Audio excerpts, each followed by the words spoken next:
So I welcome you all on behalf of the Department of Physics, Sister Nivedita University, in celebrating the first National Space Day. National Space Day is being celebrated for the first time in India to commemorate the successful landing of Chandrayaan-3 on the moon on the 23rd of August 2023, so just 1 year back. It's a day to remember our great scientists and engineers who worked tirelessly day and night to make the Chandrayaan-3 mission successful.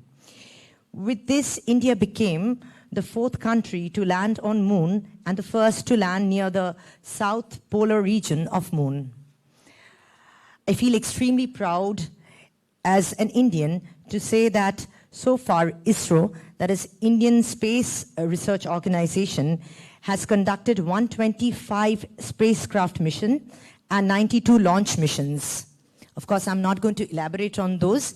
We have members from astronomy, space, and earth sciences here who are going to actually shed light on this.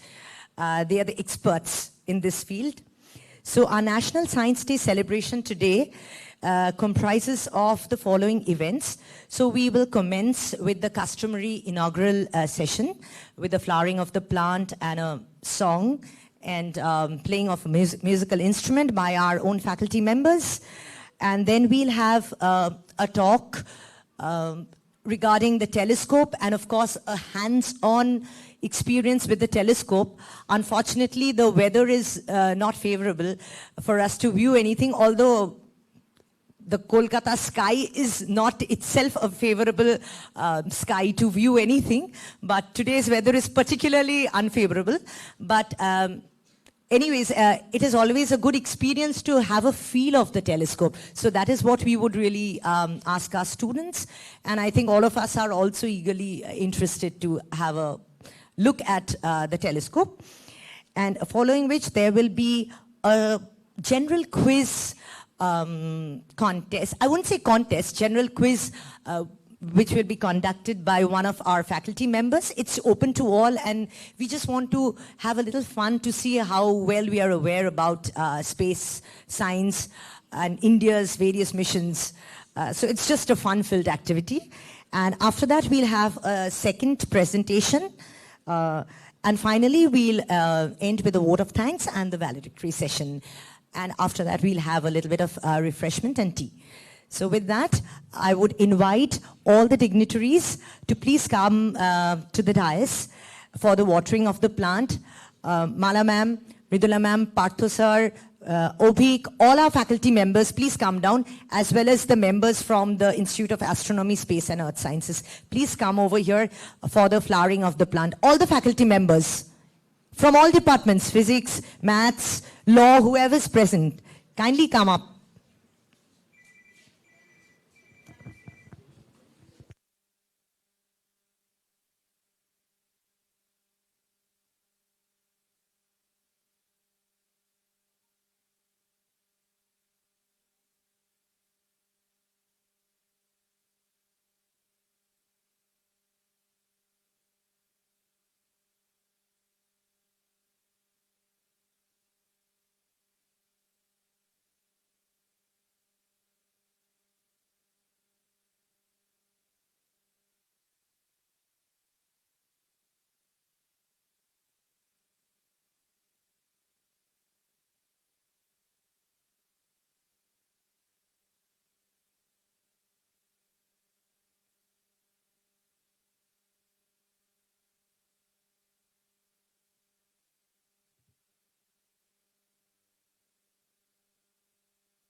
Now I would invite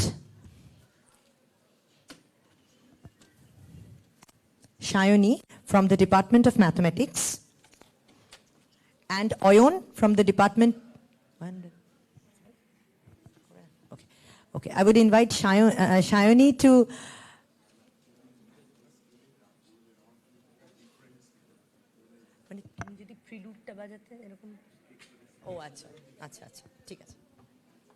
Okay. To sing the inaugural song for us.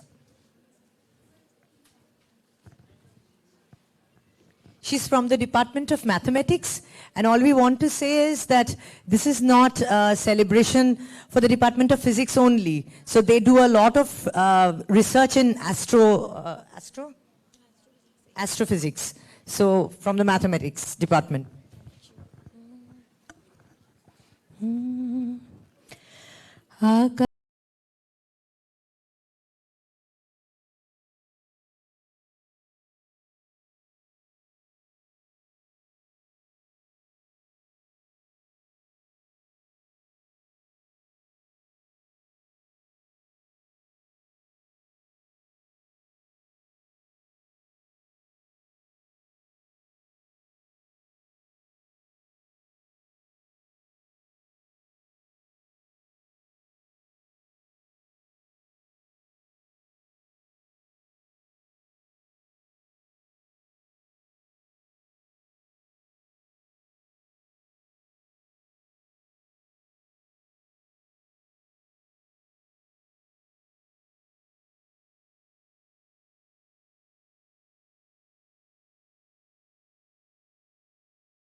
ঘাসে ঘা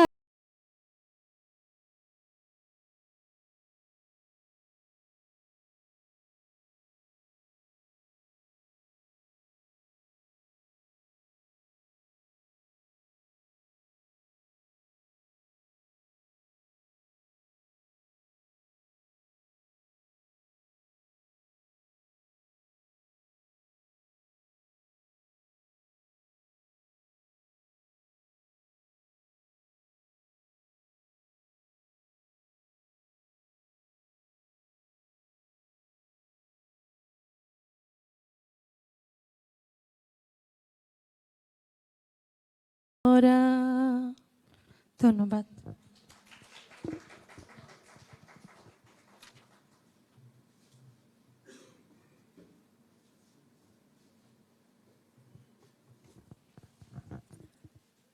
Thank you, Dr.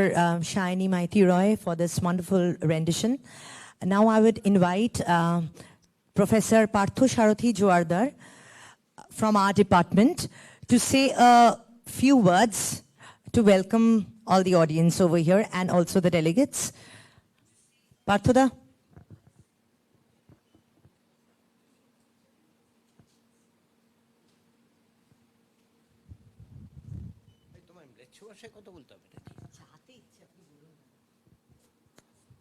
আচ্ছা, আমি না formal টকে খুব একটা অভ্যস্ত নেই, এটা কি শোনা যাচ্ছে? আচ্ছা, বুঝতে পেরেছি। তা মানে খুবই আনন্দের বিষয়, কারণ আমাদের স্টুডেন্টরা সবসময় ভীষণ কনফিউজ থাকে।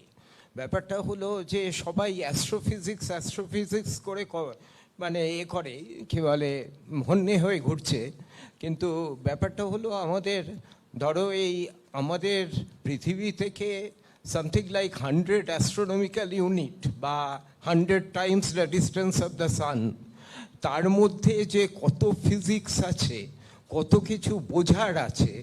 যেমন তোমার আমাদের ম্যাগনেটোস্ফিয়ার, সেখানে রিকানেকশন, তারপরে নানা ধরনের ওয়েভস যেগুলোর নানা ধরনের ডায়াগনস্টিক ভ্যালুজ রয়েছে।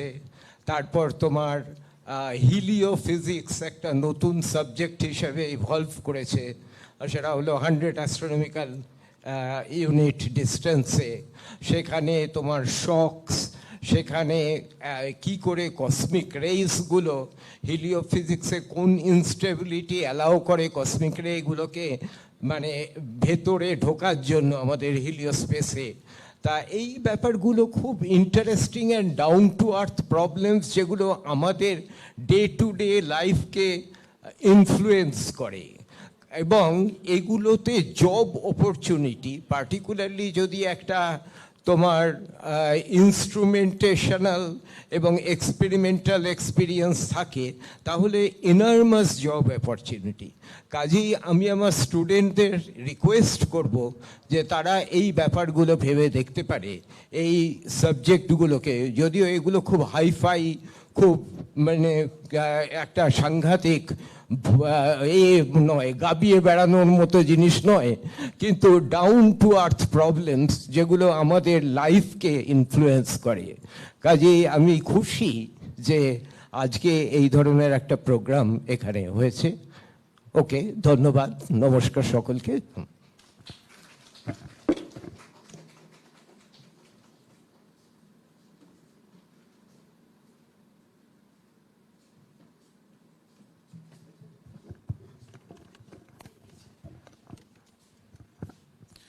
Okay, so we will now move to the first lecture of today's technical session, for which I would like to invite Professor Bishwajit Bose.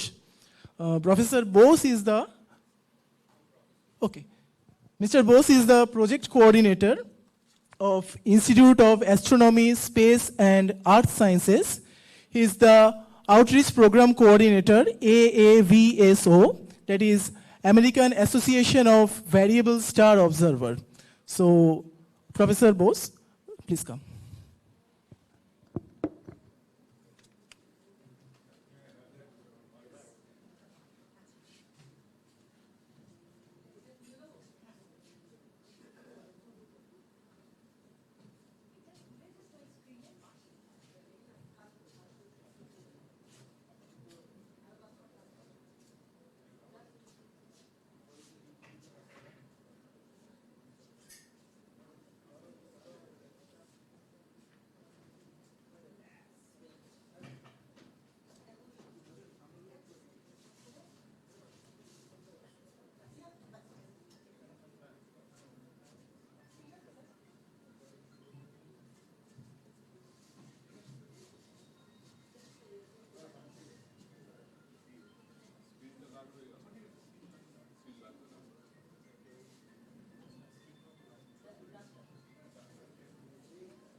Hello.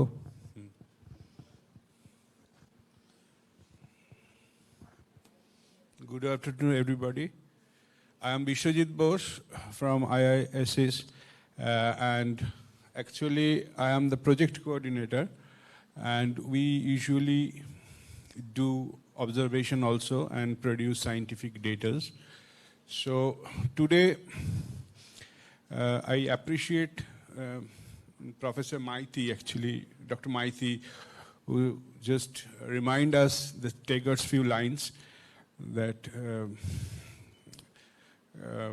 Akash Bhara Shurjo Tara, and ওখানে একটা line আছে যে এই এত তারা এই দেখে যে একটা প্রাণের যে উল্লাস আর কি, জাগার একটা নিজেকে এই মহাবিশ্বের মধ্যে যে সো হিউজ ভাস্ট ইউনিভার্স, তার মধ্যে how small we are. যেটা বুঝতে গেলে আকাশ দেখতে হবে। But as far as our introductor, ma'am, আপনার নাম? শ্রবণা ম্যাম যেটা বলছিলেন যে Calcutta sky is not that favourable for us to look at the night sky or appreciate. The first comes the appreciation of the night sky. But we are not in a position due to severe light pollutions in the urban areas.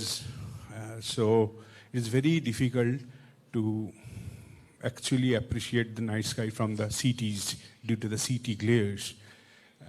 First, I just want to show you a small video on the summit of Mauna Kea, one of the finest, darkest place on earth, from where astronomers use different telescopes to unlock the mysteries of the universe. So can you please put off, it will, light is away though.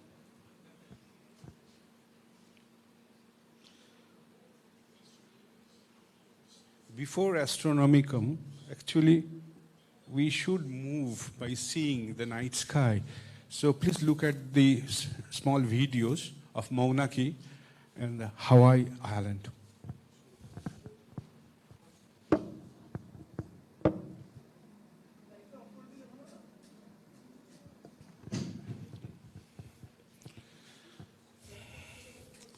Here you can see clouds are below the level of this region, and you can see the stars, but there are some lights.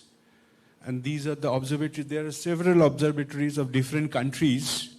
They are putting, this is the Milky Way moving, this is a time-lapse movie, and how these observatories are working. They are pointing to different stars to unlock the mysteries of the universe. So you can see stars, but also you can see the observatory and the foregrounds clearly. Not in this particular shot, but here. The ground is lighted because it's a moon. It's moonlight actually.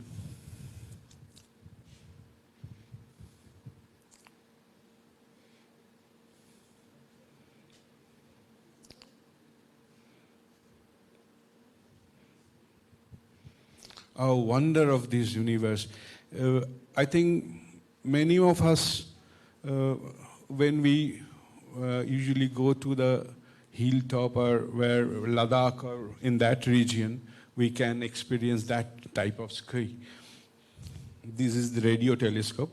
It's not optical telescope, antenna. This is moon rising from the eastern side. This is VLT, very large telescope dome. This is also VLT dome, another dome.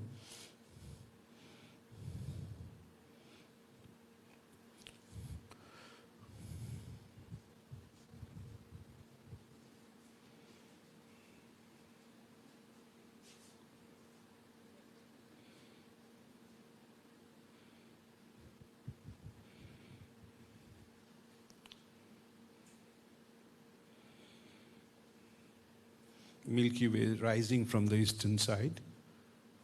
And these lasers are pointing towards that is Sagittarius A, the center of the Milky Way galaxy. All observatories are looking some hidden gems over there.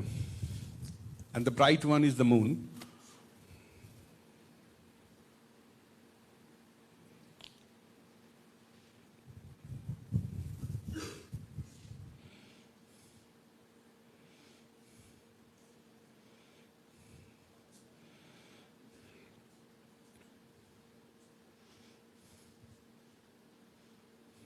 So you can see, these telescopes belongs to the different countries all over the world. They have many countries, different stakes, many stakes on these observatories actually. Their small radio telescopes are also operating.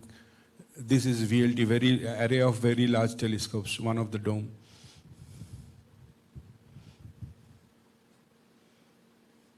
This is, you see, one of VLT telescope. This is a Cassegrain type telescope. Telescope is moving.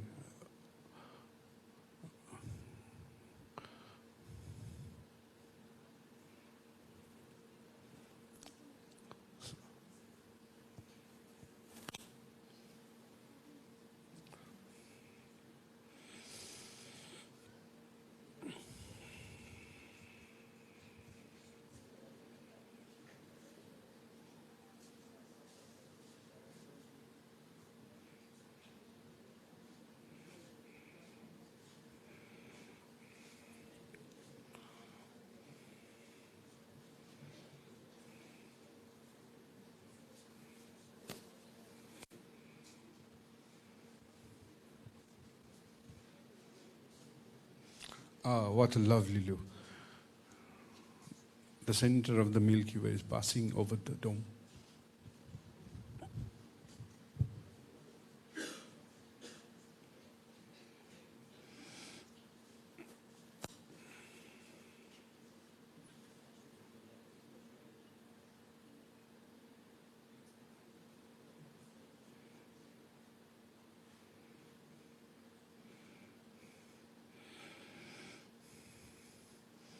This is observatory slit. Mane, the sky, we are looking to the sky through from the observatory actually.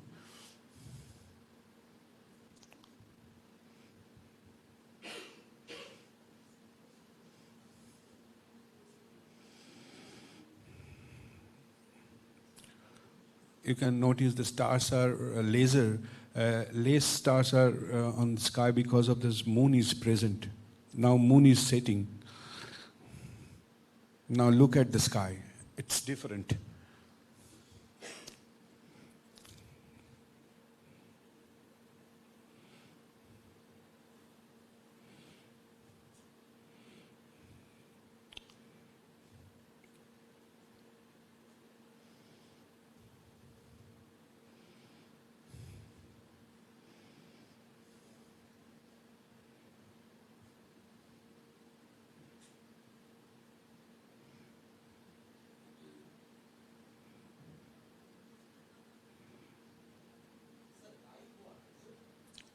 What?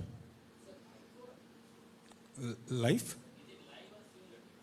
No. Live. Live means it's a timeless movie. It's taken. You can see cars are moving over there. And you know, there is moonlight is also present. So lace stars are in the sky. We can see the lace stars.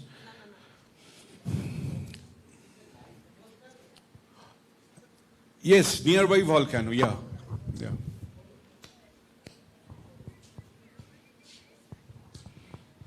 Now sun is setting actually.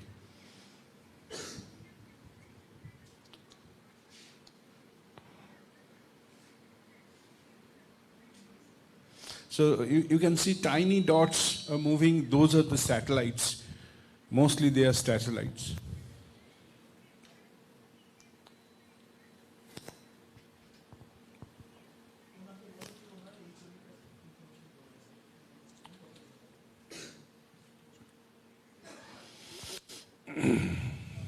এখানে এত ঠান্ডা যে অ্যাস্ট্রোনমাররা hardly can stay 2 days. After that they have to go down আর কি. And oxygen is also less. It is in Hawaii island.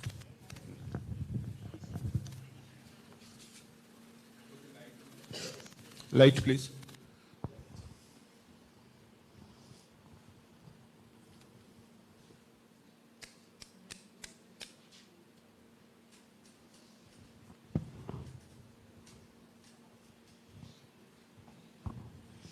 আমরা basically Chandrayaan 3 এর সফল অবতরণের উপলক্ষে on the eve of that successful landing on South Pole, lunar South Pole, this day is announced as National Space Day. So space, what is space actually? You know, the sky beyond us. The earth, moon, you know, all these solar systems and all these things, we usually call them space actually. But let me just start with basic astronomy. May I draw something over here?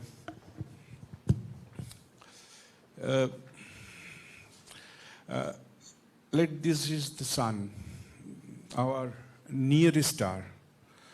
Okay. So we know we are planets, isn't it? The first planet is? Can you tell? Okay. Then?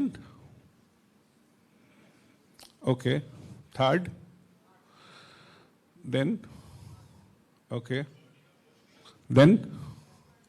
Yes.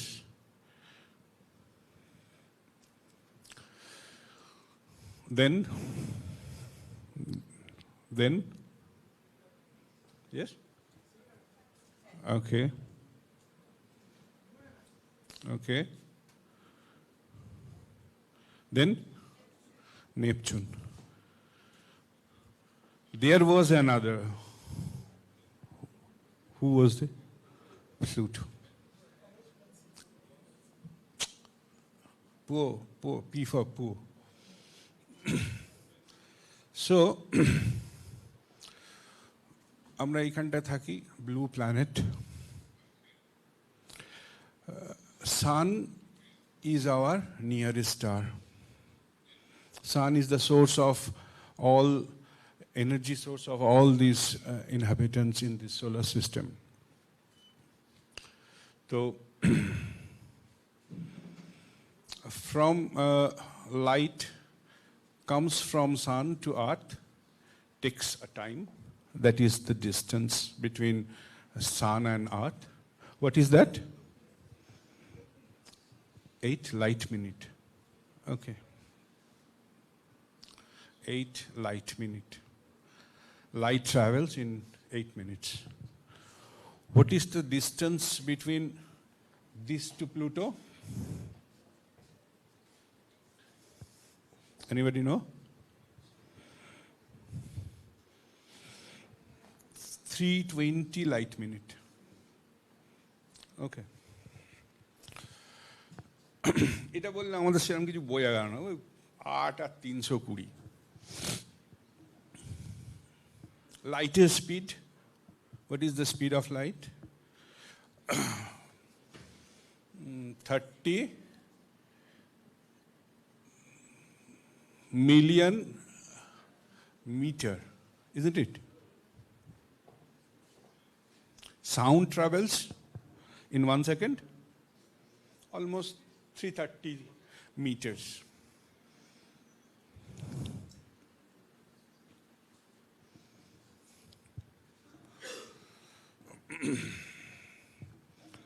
How big is this solar system is? Let us just imagine that the center of the sun, just right now, a newborn baby, I put a newborn baby in the F-16 fighter plane.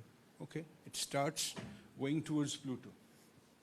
Okay, and F-16s, these fighter planes are supersonic. They go faster than this speed, isn't it? And the fighter plane moves in the direction of the Pluto. I just put a newborn baby in that plane, and when it will reach Pluto, the baby is how old the baby is? It's almost 80 years. Irrespective of the fuel, so just imagine a newborn baby will be 80 years old when he will reach, or he or she will reach Pluto. So this is our solar system.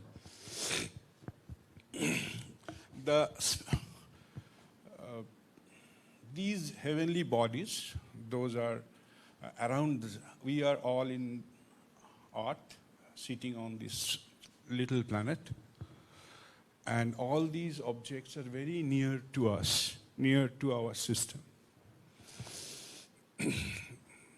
These bodies are called planets. Do you know what the word planet means? Planet means the wonder. Why they are wondrous to our ancient, when it looks wondrous to our ancient people? Because these heavenly bodies are very near to the earth. তাই রাতের অন্ধকারে আমরা এদের movement দেখতে পাই। But stars are so far away. Our nearest star to the sun is how much away? Almost 4.2, isn't it? Light year. ওই প্লেনে চেপে এখানে যেতে কত সময় লাগবে ক্যালকুলেট করা যাবে, দরকার নেই ক্যালকুলেট করে, কিন্তু বোঝা যাচ্ছে অনেকটা সময় লাগবে।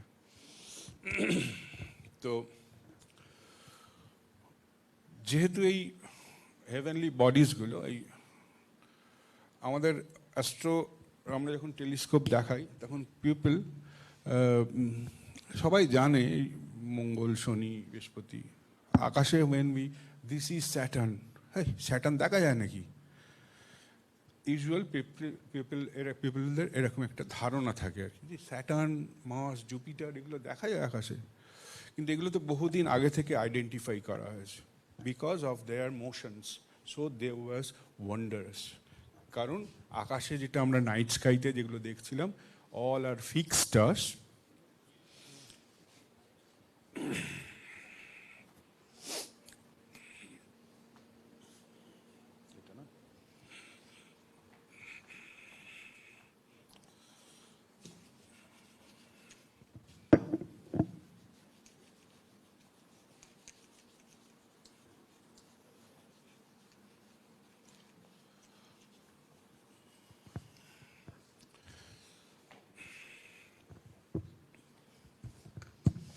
তাহলে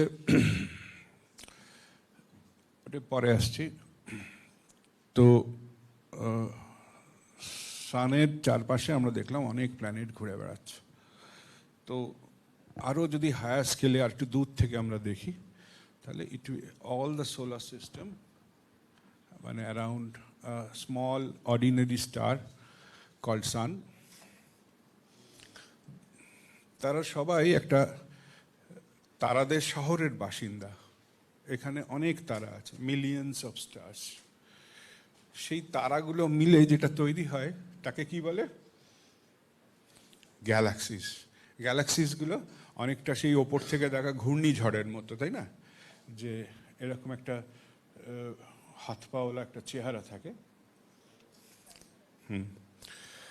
যেটাকে পাশ থেকে দেখলে এরকম তার সেন্টারটা বাল, যার দুদিকে একটা ডিস্কের মতো দেখা যায়।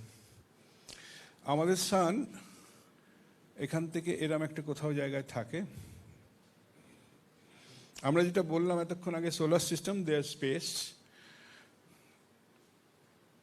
আর আমরা যেসব তারা দেখছি তারা পার্ট অফ দিস গ্যালাক্সি, যেটা আমাদের own galaxy, that is Milky Way Galaxy.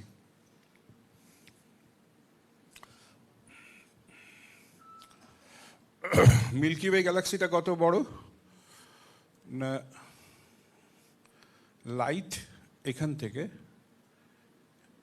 এখানে পৌঁছতে it takes 1 lakh year. So how big this?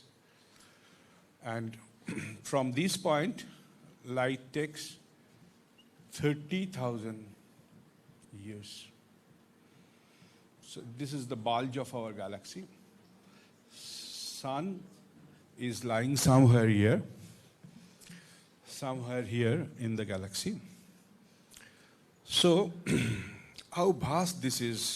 These all stars belongs to all stars we see in our night sky all belongs to our own galaxy.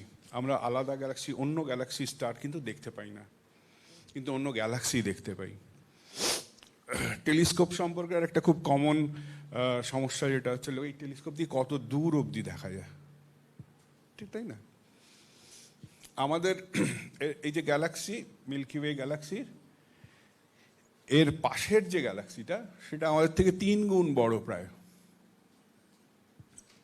সেটা হচ্ছে Andromeda Galaxy. এই Galaxy থেকে এই Galaxy আলো আসতে লাগে 22.5 ধরুন লাখ বছর। How far away it is, but it is the nearest galaxy, Andromeda.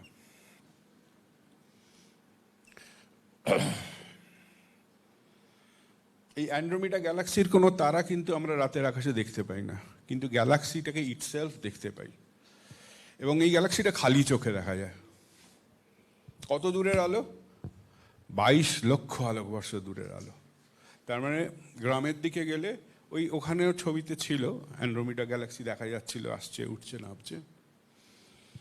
এখান থেকে যে আলোটা, ফোটনটা স্টার্ট করেছিল 22 লক্ষ বছর আগে, তখন পৃথিবীতে মানুষ আসেনি।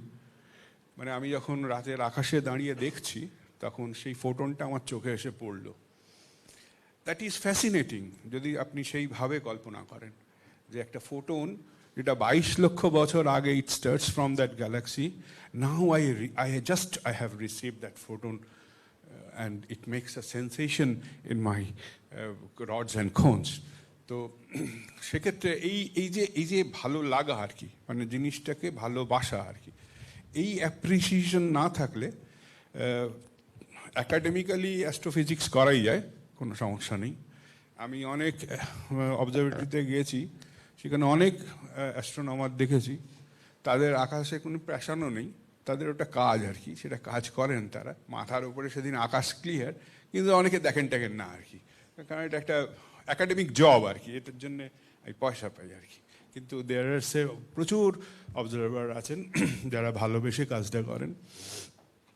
তাই আমার মনে হয় যদি ভালোবাসাটাকে পড়াশোনার সঙ্গে একটু মিশিয়ে দেওয়া যায়, তাহলে কিন্তু এটা অন্য জায়গায় পৌঁছানো যেতে পারে। জিএমআরটিতে যেখানে রেডিও টেলিস্কোপ, যেখানে লাইট পলিউশন ম্যাটার করে না বা ওই আকাশে ক্লাউড ম্যাটার করে না, সেখানে লোকজন মাথা বুঝে কাজ করে যাচ্ছে, অ্যান্টিনা ঘুরছে, ডেটা আসছে, উপরে আকাশ ক্লিয়ার না খালি না কিছু দেখা যাচ্ছে না, কারোর কোনো মানে দরকার নেই আর কি, মানে ডেটা তো আসছে আর কি। কিন্তু মাঝে মাঝে একটু ওই আকাশের দিকে তাকানোটাও দরকার আর কি। এই ফলে যারা এখন অ্যাস্ট্রোফিজিক্স বা অ্যাস্ট্রোনমিকে they want to make their career, তো তাদের ক্ষেত্রে তাই জন্য আমি একটু বলবো যে একটু নাইট স্কাই অ্যাপ্রিসিয়েশন করা, এটা আছে, ভেতরে আছে, এটা অস্বীকার করার কোনো জায়গা নেই। এই লাদাখে দাঁড়িয়ে রাত্রিবেলা একজনকে দাঁড় করে দিলে ক্লিয়ার স্কাইতে, আকাশে ফুল অফ নাইট স্কাই এর ফুল অফ স্টার্স দেখে সে মুভড হবে না, এরকম লোক কম আছে। তো দিজ আর ডিপ স্পেস, ঠিক আছে? তার মানে আর্থ অ্যান্ড তার সারাউন্ডিংসে যা যা দেখতে পাচ্ছি, দিজ আর স্পেস, আর we called these are deep space, যেটাকে আমরা বলি ডিপ স্পেস অবজেক্টস। অ্যান্ড্রোমিডা, যেটাকে ক্যাটালগের নেম হচ্ছে M31, এই M31 ডিপ স্পেস, এর একটা স্যাটেলাইট গ্যালাক্সিও আছে, ছোট গ্যালাক্সি। আমাদেরও একটা ছোট গ্যালাক্সি আছে, এটা লার্জ ম্যাজেলেনিক ক্লাউড আর কি। তো সেটা এই নর্দার্ন হেমিস্ফিয়ার থেকে দেখা যায় না, সাদার্ন হেমিস্ফিয়ারে যেতে হয়। তো মোটামুটি একটা স্পেস সম্পর্কে একটা আইডিয়া হলো। এবার রাতের আকাশে যে তারা দেখছি, অ্যান্ড ডে টাইমে কিছু তারা দেখতে পাই না, এটা খুব কমন, সকলেই বলবেন যে due to the presence of sun is too bright. Astronomers usually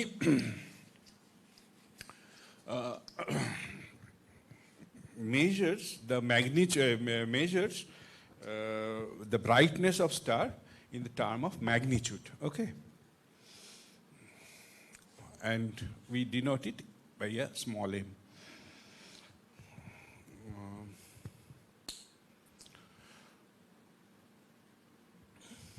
Okay.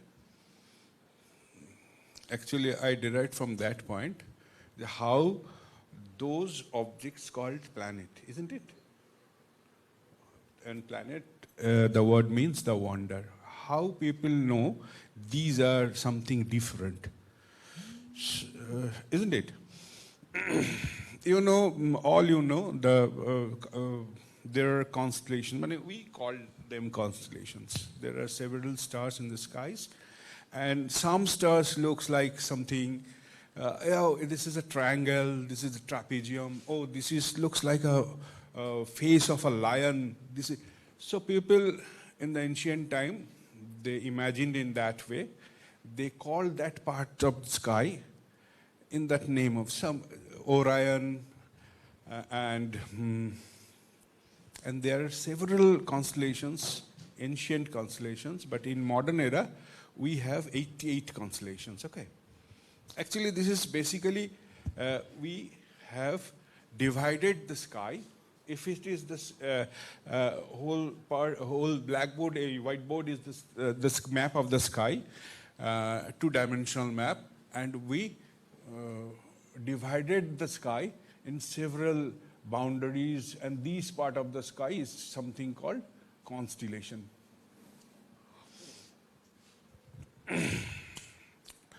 যেমন ওরায়ন, ওরায়নের কথা আমরা সকলে জানি।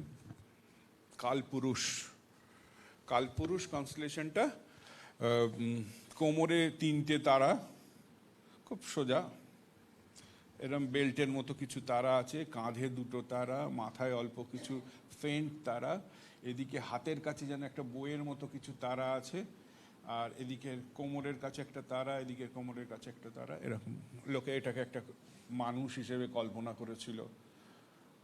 এখান থেকে শোট ঝুলছে, তার ঠিক এপাশেই আছে ক্যানিস মেজর, কুকুরের মতো একটা তারা, যেন ওরই কুকুর, এইভাবে লোকে কল্পনা করেছিল। যুগের পর যুগ, মানে নাও উই নো যে প্রত্যেকটা স্টারেরও প্রপার মোশন আছে, they are also changing their positions, but এটা এত ধীরে হচ্ছে আমাদের জন্য, আমাদের লাইফ স্প্যানের মেজারমেন্টে, যে আমরা এদের সেই ধরুন 5000 বছর আগেও যারা কালপুরুষ দেখেছিল আর আমাদের কালপুরুষ সামান্য ডিফার করেছে, বেসিক স্ট্রাকচারটা একই রকম।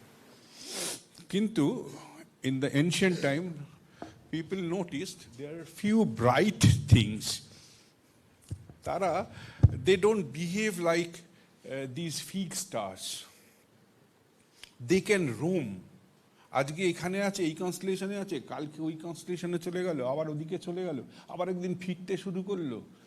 তাই জন্যে তারা বললেন যে these particular heavenly bodies are wonders, how they move, how they roam.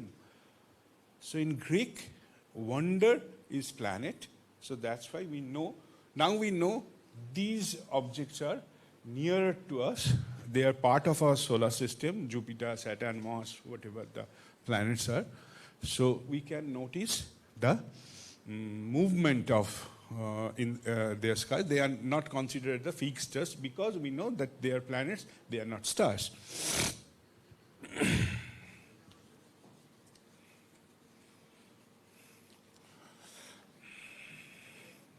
So let us see through planetarium softwares যে আজকে যদি রাতে আমরা আকাশটা দেখতে চাই, আকাশটাকে কিরম দেখাবে।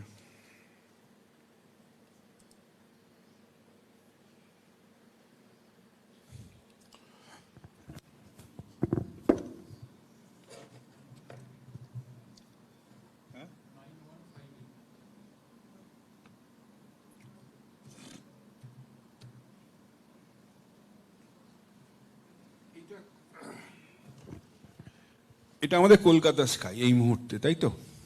ওই যে ওই কোণে দেখা যাচ্ছে যে +5 আওয়ার 3 ঘন্টা, মানে ইন্ডিয়ান স্ট্যান্ডার্ড টাইমে আর কি, 24 তারিখ 8টা এত, বিকেল 4:02।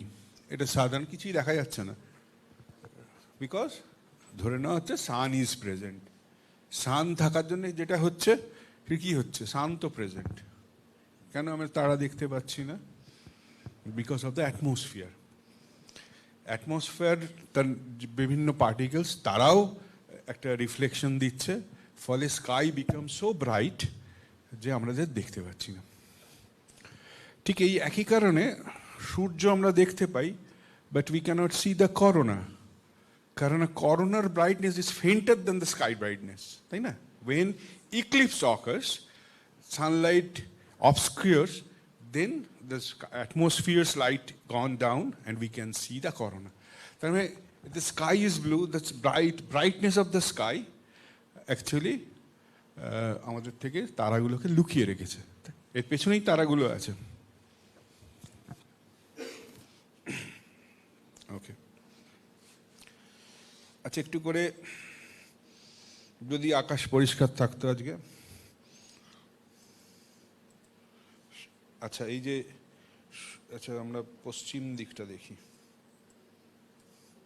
This is best.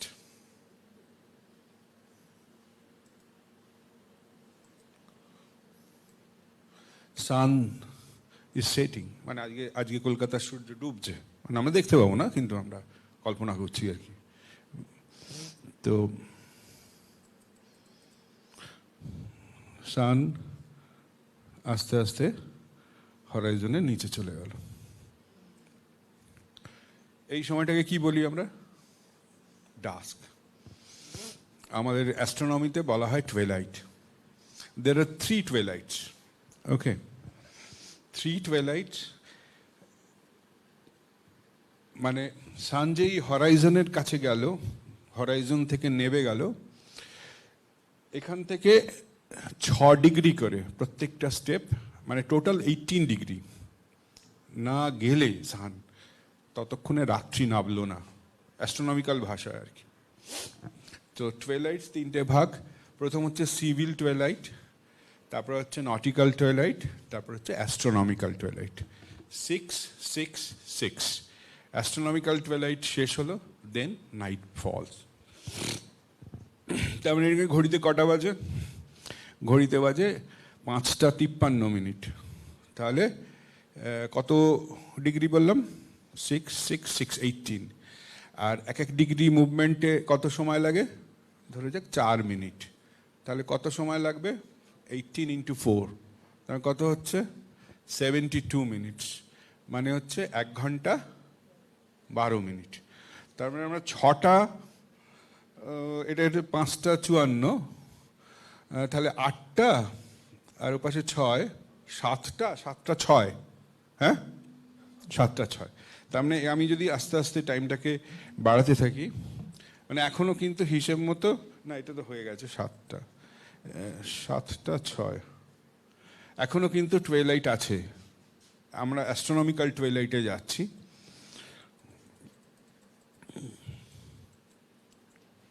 এই 7টা 6 হলো টুয়েলাইট হলো। এখানে এত অন্ধকার কেন? এটা একটু ব্রাইট করা যাবে না? হ্যাঁ, স্ক্রিনটা।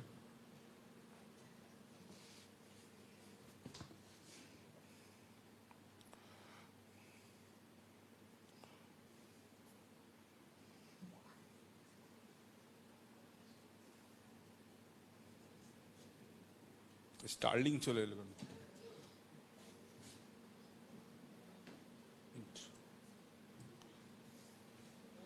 আচ্ছা, এবার এটা হচ্ছিল West direction, West cardinal point, কিন্তু ওয়েস্ট কার্ডিনাল পয়েন্ট। আচ্ছা, আমরা we will move towards north. This is northwest, this is north.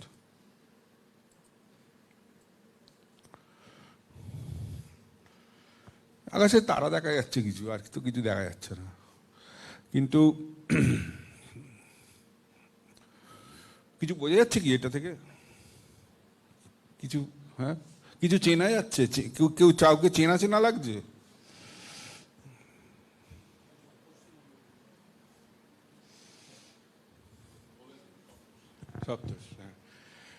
So you can see these 7 stars. এই ইয়ে আছে নাকি এখানে?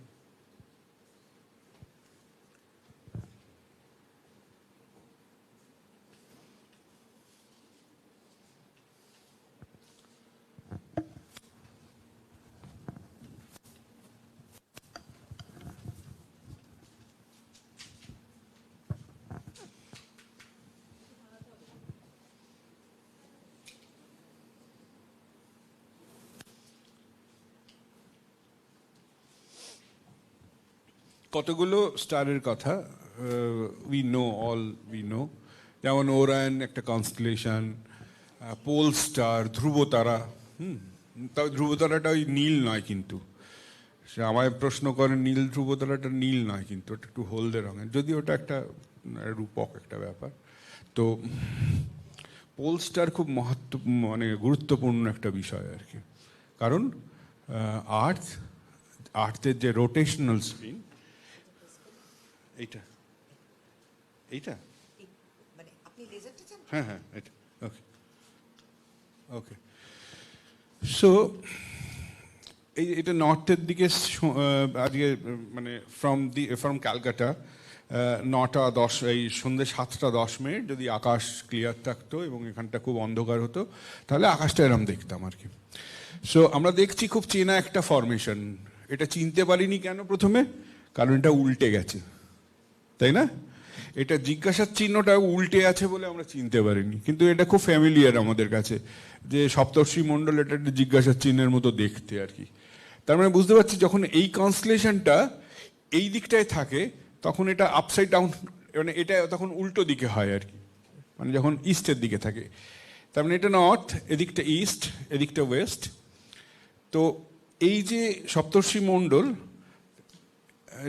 যেটাকে এতে বলে গ্রেট বিয়ার, একটা ভাল্লুক, বড় ভাল্লুকের সঙ্গে তুলনা করা হয়েছে, তার বা একটা চামচের মতো বলা যায়, তার যেই প্রথম দুটো তারা, এই দুটোকে বার করে যোগ করে দিলে যে তারাটা গিয়ে পৌঁছয় সেই তারাটা হচ্ছে ধ্রুব তারা, ঠিক আছে?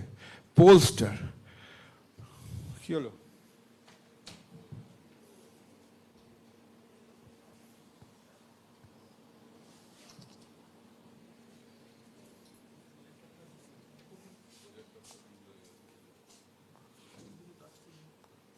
না এইটা গেছে নাকি, কোনটা গেছে?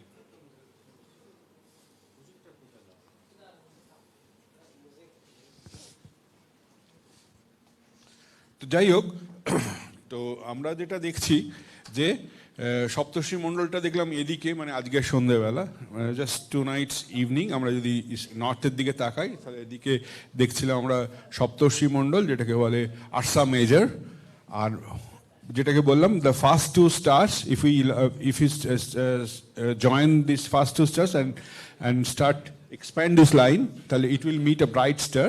This is called the pole star. Pole star is very unique for this moment, because Earth's rotational spin axis points towards the pole star. কিন্তু চিরকালই কি এটা pole star, it's not constant. এখন আমাদের পোল যেদিকে আছে আর কি, রোটেশনাল অ্যাক্সিসটা যেদিকে আছে সেই দিকটায় পোল স্টার আছে, ওই তারাটা আছে, যদিও একদম এক্স্যাক্ট এতে নেই। ও, এটা কি বন্ধ হয়ে গেছে? না, ও আচ্ছা, 9।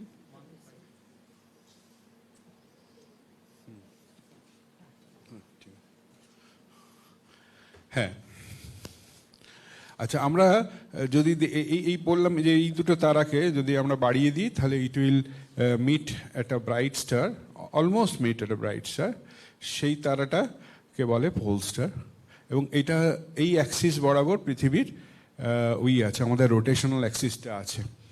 তাহলে যদি আমরা কোনো যেদিকে আকাশে আমরা সপ্তর্ষি মণ্ডল বা এদিকে ক্যাসিওপিয়াকে, এটা একটা ডাবলুর মতো দেখতে কনস্টেলেশন, যেদিকে সপ্তর্ষি মণ্ডল বা আরসা মেজর থাকে, this is a satellite is moving.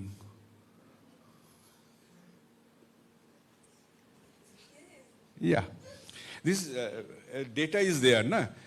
It's showing that satellite should pass around this time over the Calcutta sky. So this is Cassiopeia. This is Ursa Major, and সপ্তর্ষি মণ্ডল তার উল্টো দিকে থাকে Cassiopeia. এই দুটো তারা ঠিক exactly অপোজিটে থাকে, তার মধ্যখানে একটা এই যে W. It's very relative, ma'am. It is W here. When it comes here, it will be M. It is not ISS. It is going towards the pole. These are polar vehicles. It's going towards the pole. You know. Yeah. You can show which date.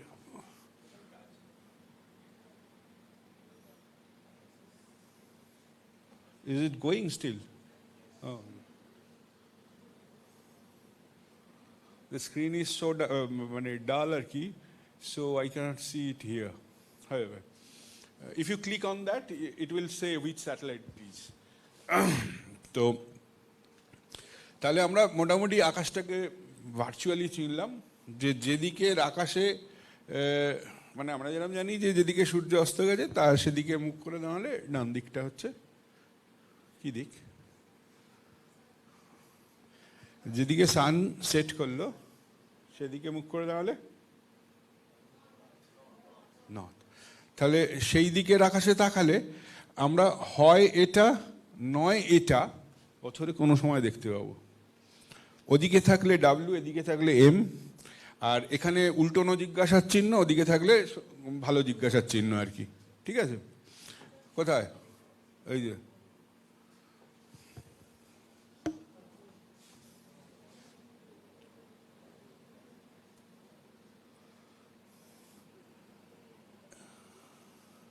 এটা একটা হ্যাঁ artificial satellite, এখানে data দিয়ে দিচ্ছে আর কি।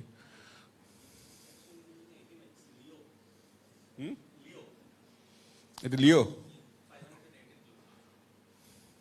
তা হবে, expert আছে স্যাটেলাইটের, বলে দেবে।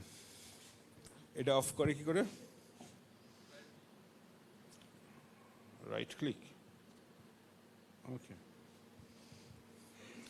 আচ্ছা এবার আমরা যদি ওটা বললাম পোলস্টার।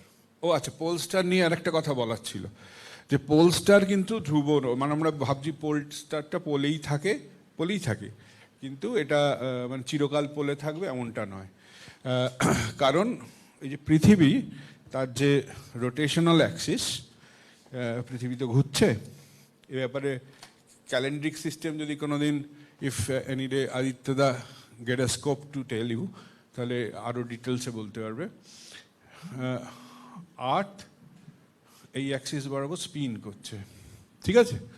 এবার আর্থের এই রোটেশনাল অ্যাক্সিসটা যদি বাড়িয়ে দিই, তাহলে এইখানে অনেক দূরে এই তারাটা আছে। পৃথিবীর যে কোনো প্রান্ত থেকেই দাঁড়িয়ে আমরা এই তারাটাকে দেখতে পাবো, কারণ এত দূরে আছে, সব প্যারালালস, এখানে দাঁড়িয়েও দেখতে পাবো। ইকুয়েটারে এই পোলস্টারটা কোথায় চলে যাবে? হরাইজনে চলে যাবে, তাই তো? আর পোলে মাথার ওপরে চলে যাবে 90 ডিগ্রিতে।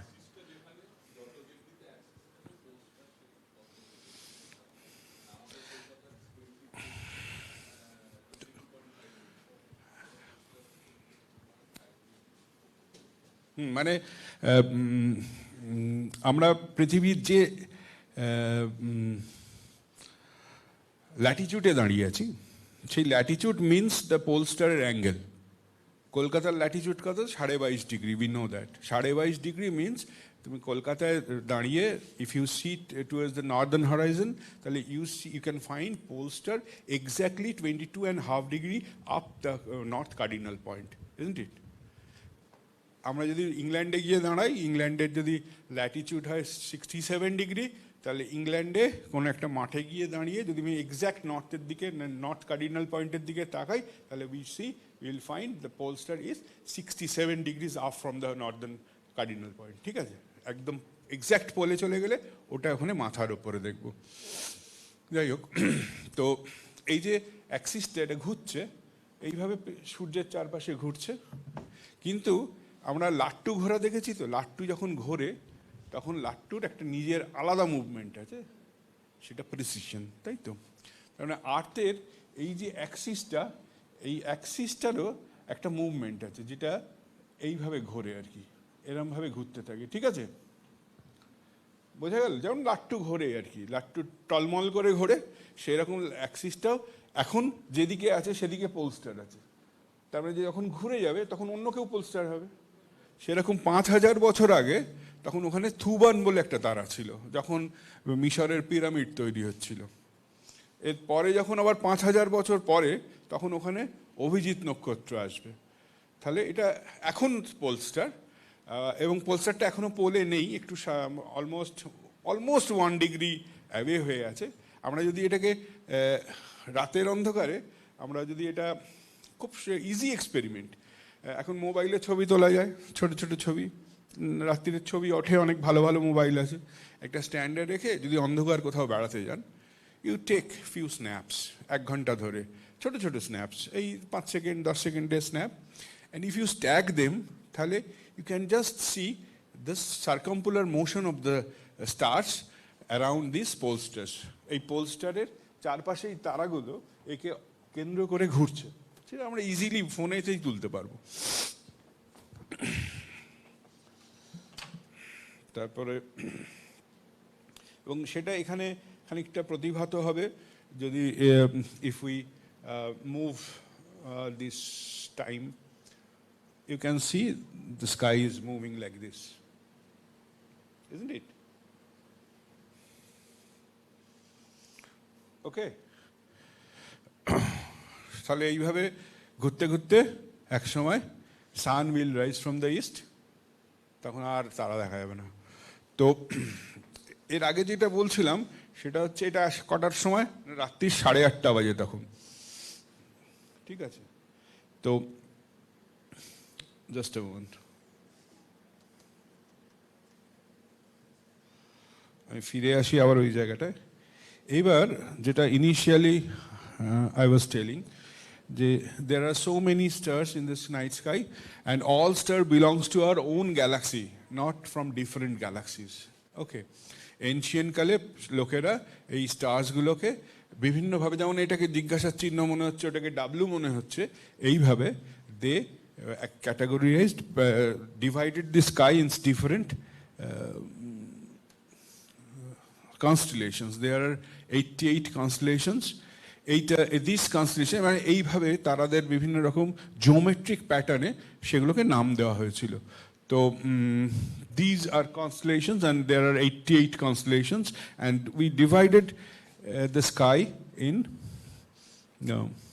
আচ্ছা, আমার কি টাইম ওভার হয়ে গেছে? ও এসে গেছে তো, বলবে তো?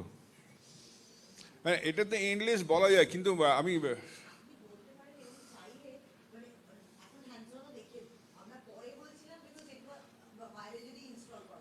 আচ্ছা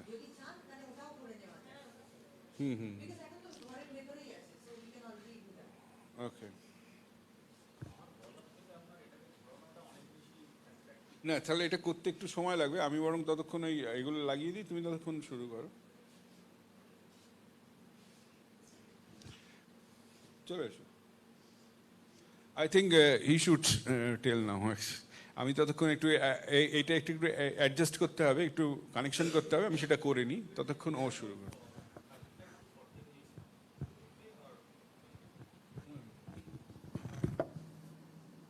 এই Parama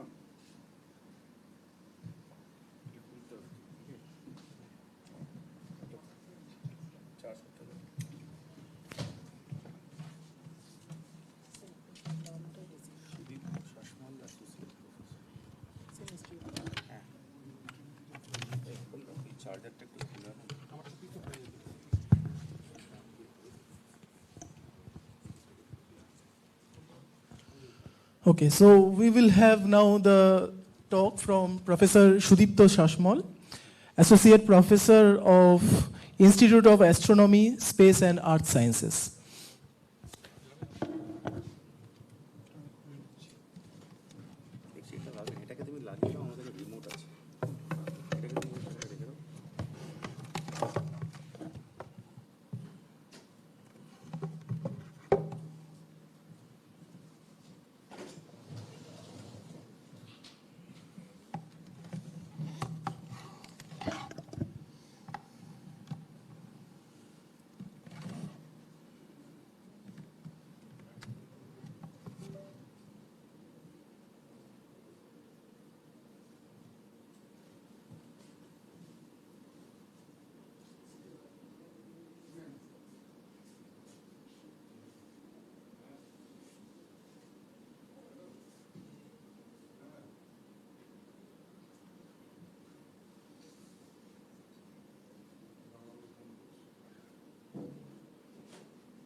Hello. Okay, so good afternoon. Should I continue in English and Bengali and mixed, whatever? Mixed. Okay, fine. So today I think Bishwidya was talking about the stars and how to search for the stars. I will be talking about something different. This is today is the day of the National Space Day, and this is just anniversary of the Chandrayaan landing. Just exactly ek bochor age we have the Chandrayaan 3 over the moon. And the major objective of this lecture is that the common thought process of any non-scientist or non-space scientist in India, that basically আমরা যেটা ভাবি যে the major achievement of Indian space mission is basically the Chandrayaan or Aditya or Mongolyan and whatever. But there is a bigger portion of this Indian space mission that is actually on a daily basis. We are just roam around with the space program of India, and the Indian space program is well attached with our daily lives. Okay.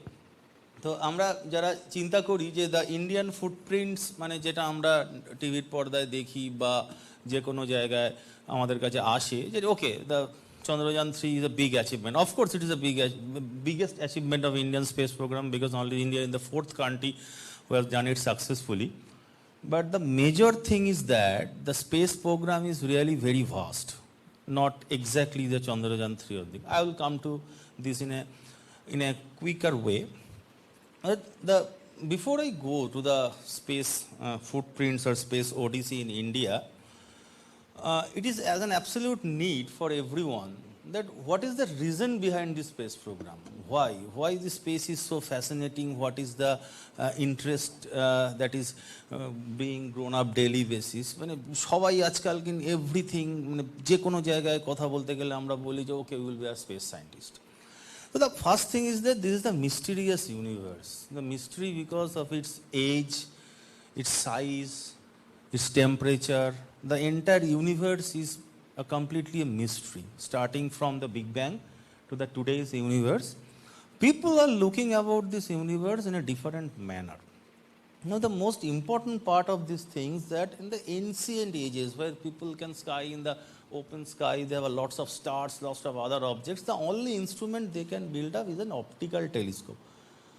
Listen to my word, this is an optical telescope.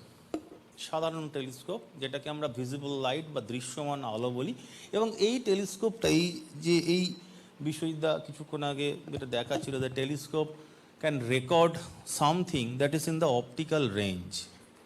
But to be very precise, the optical telescope or the optical wavelength is just a tip of the iceberg, even if it is the 1/10 of the tip of the iceberg.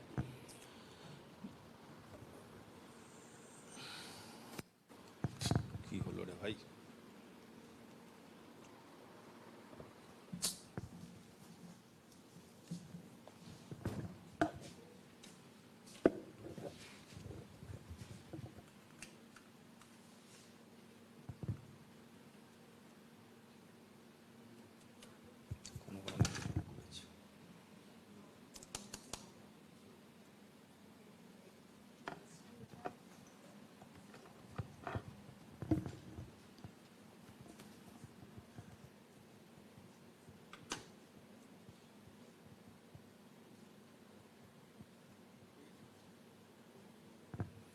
Okay.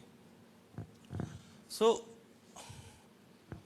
why space? Why you are looking for space? আমাদের কি এমন হলো যার জন্য আমাদের স্পেসে যাওয়ার দরকার পড়লো? The first of the thing is that যেটা আমি কিছুক্ষণ আগে বলছিলাম that this is a telescope, optical telescope that can operate only in the optical range, but the entire space have this wavelength series. So starting from the radio to the gamma ray, everyone can identify everything if they have these different kinds of eyes.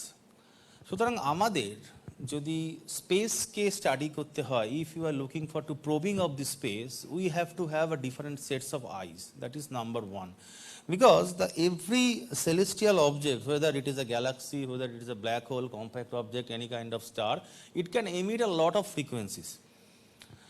সেই ফ্রিকোয়েন্সিগুলোর মধ্যে শুধুমাত্র যেটা visible light, সেই visible লাইটটাই আমরা দেখতে পাই, এবং এই visible লাইটটুকু যতটুকু দেখতে পাই তার জন্য অপটিক্যাল টেলিস্কোপ একসময় ঠিক ছিল।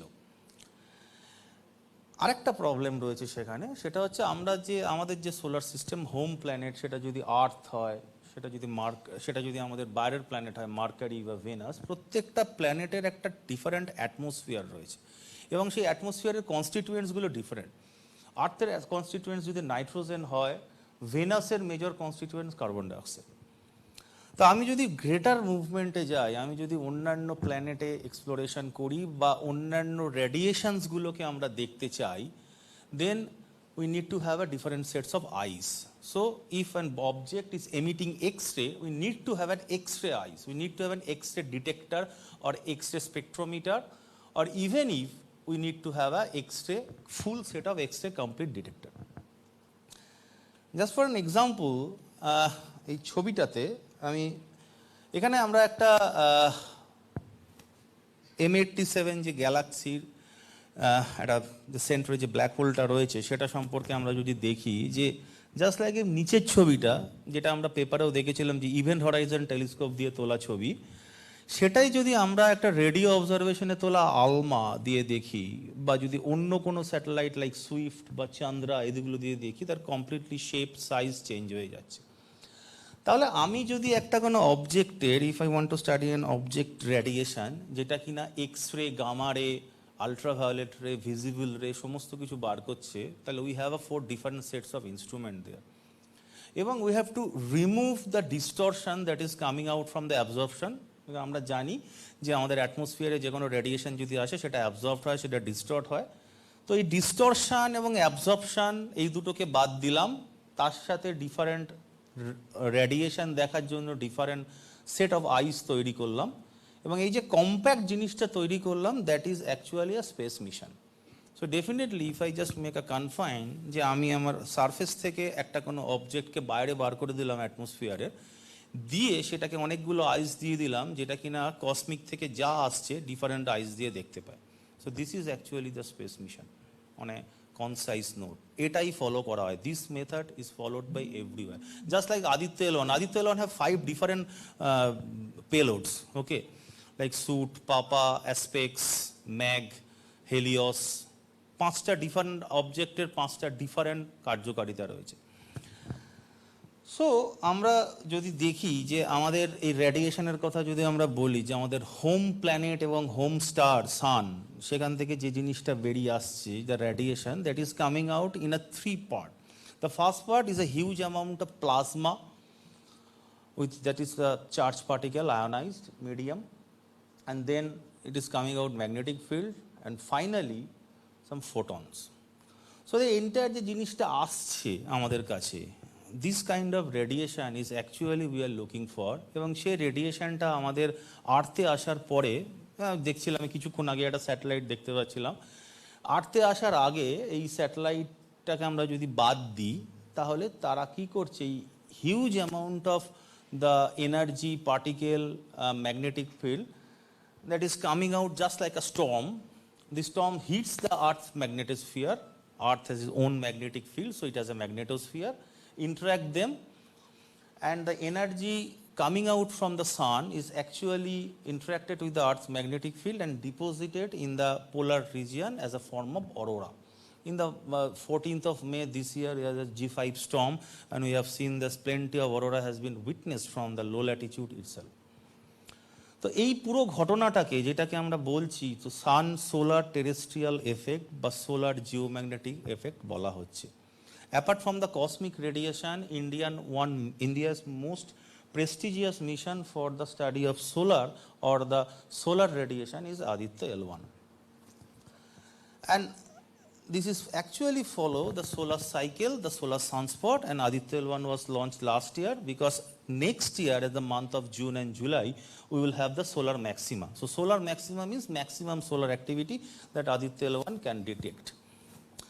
But what I would like to mention here, that this is a small part we are talking about, but actually the whole radiation detection mechanisms or the whole system of space science is now become a space race. So every country is going there, trying to go there to detect anything or everything, whatever they can detect. And the result of this space race is just like this. If this is a photographs of 3 years before, if anyone is go outside the earth, can take a photograph of earth. So this is the space traffic, okay. Right now this amount of satellites are roaming around the earth at different altitude, just like Leo or MEO. They can change from low earth orbit to high earth orbital. And there are 3 specific satellites. Some are geostationary, some are geosynchronous, and some are in the polar orbit. Just like a few minutes before, we have a polar orbit satellite. So now imagine that we are talking about Aditya L1 or we are talking about Chandrayaan 3, Chandrayaan 2. Then what are the rest of the satellites are doing? Can anyone have this question in their mind, that we have right now this kind of traffic, so we কি করছে এরা? This is the most interesting thing you have said that, but people are not talking about anything regarding the telecommunication or GNSS kind of thing. I'm pretty sure that most of these communication satellites, most of this Earth orbital satellite, we know their name, possibly, but we never discuss about their activities, what they actually do. Suppose if I ask a simple question, that if I want to monitor our Earth's surface, the terrain mapping satellite, there are satellites starting from the Bhaskara age, and presently synthetic aperture radar is being used for this kind of mapping. Can anyone in this room tell about this name of this satellite? One satellite. This is called Cartosat. Okay. So these are very interesting satellite, but people are not taking their name very easily. So as ma'am saying that there are communication satellites, there are satellites for the geological hazard, water hazards, extreme weather hazard. This is the most interesting and important satellite right now, because the communication satellite has a lot of communication tool associated. Just for the satellite communication, they have a mobile communication, they have an internet communication. But this is actually, even without the radar communication, the satellite communication presently, the satellite observation is presently doing the same thing. Now come to another interesting thing regarding the navigation satellite. Okay. So we all know that our mobile phone have this GPS. Okay. And this is imprinted in our brain that any communications regarding the navigation is GPS. But this is wrong. GPS is a communications tool, navigation tool run by United States of America. They have 32 satellites in their 32 satellites as a constellation in the sky. But the rest of the world, okay, just like if you think about Russia, they have the GLONASS satellite. If you think about Europe, they have Galileo. If it is China, they have Baidu. If it is Japan, they are QZSS, quasi-zenith satellite system. And even if in India, we have our own constellation, it's called Indian Regional Navigation Satellite System, IRNSS, or that is called, the new name is Navigation through Indian Constellation, or NAVIC. So in near future, your mobile phone may contain GPS and NAVIC. So NAVIC will be one of the major navigation toolkit. If you can search in Flipkart, on Amazon, any high-end mobile, not in iPhone, but in a high-end mobile that costs near about 65-70,000 made by Garmin or Honor or Xiaomi, you will find that along with GPS, you will have GLONASS and Galileo for better navigation tool. Just for an example, go back 5 years before. If you are traveling from Calcutta to any place with your car and you are showing that from here to say Kolaghat, it is showing 2 hours, and the actual journey ends in 3 hours and 3.5 hours, because that time the real-time synchronization was not there. But right now they have DGPS in all segments. So the real-time mapping of every satellite is going on through your mobile with your satellite communication along with a ground-based system, and this entire thing is called the Global Navigation System Satellites or the Global Navigation Satellite System. And this is the outcome of these things, very known picture. Now coming out to these photographs, okay, we do not like these photographs usually, but what happened that during that time, a lot of new communication toolkits was arrived like Google Meet, Zoom and WebEx. A new set of communication system has been imprinted into the existing satellite system. And the rest of the part, like the UPI, telemedicine, programming and other things. So people are not talking about these things. The question is that on a daily basis, a small quanta of advancement is going added to your system, to your satellite system, to your space program, just to have this one.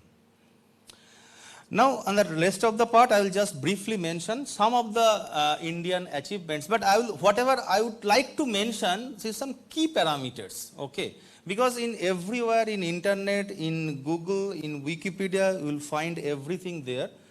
But what is important is to learn something that is not usually there. So this is the historic photograph starting from Professor Vikram Sarabhai to Professor U.R. Rao. This long journey starting from the Thumba rocket experiment to till the GSLV Mark III that started from the 40 kg of payload to 4 tons of payload in this entire span of journey.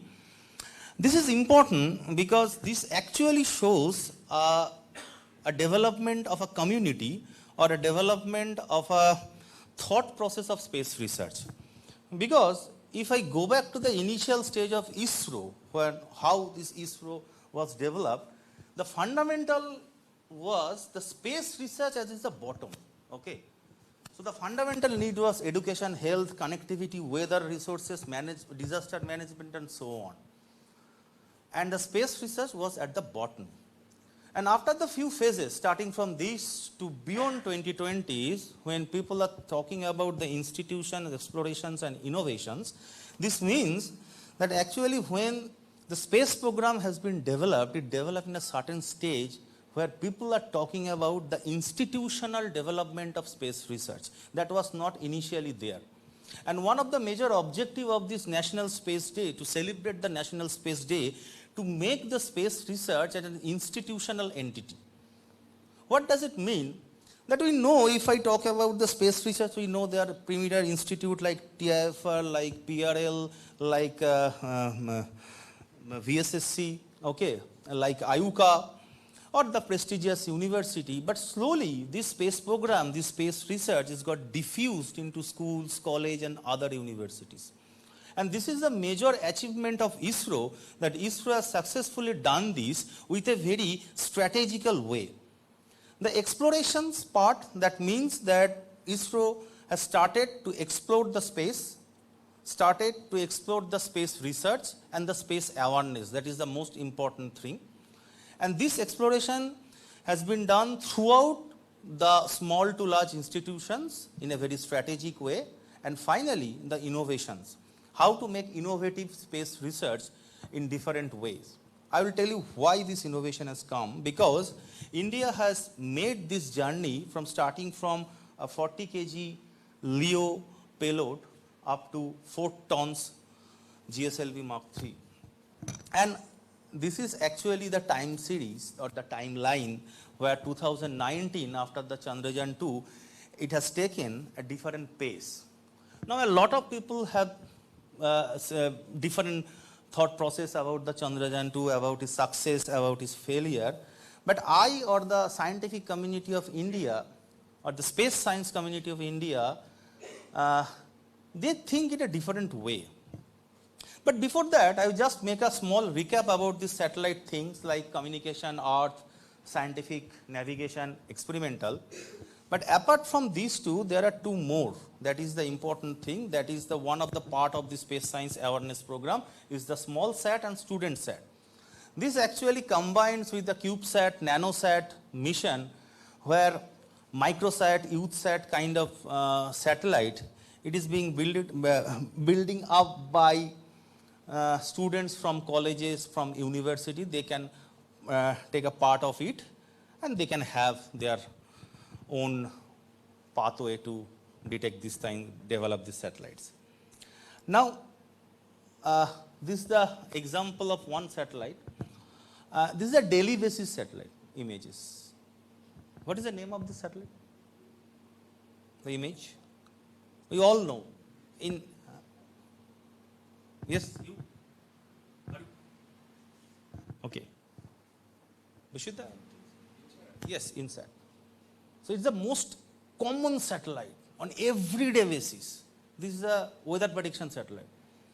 The data are available in the website. Anyone can take it. Anyone can draw this kind of map. Anyone can even track any kind of phenomena. Just like a few days before when cyclone Remal was there, I and Vishwajit, there was a constant observation of this movement of the satellite, movement of the system.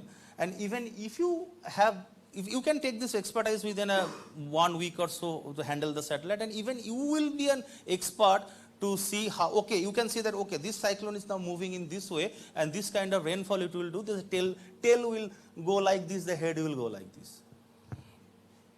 The next one is Cartosat, what we are talking about, the very high intense, high resolution image done by Indian satellites. Similarly, the same Cartosat. Now, this kind of INSAT satellite system presently India has, okay. So total number of this kind of satellites right now they are roaming around the Indian sky. And finally, the IRNSS or the NAVIC. And the most important part is that there is a term called Gagan. It is the GPS-aided geo-augmentation navigation system. So this augmentation part is presently completely used by the Indian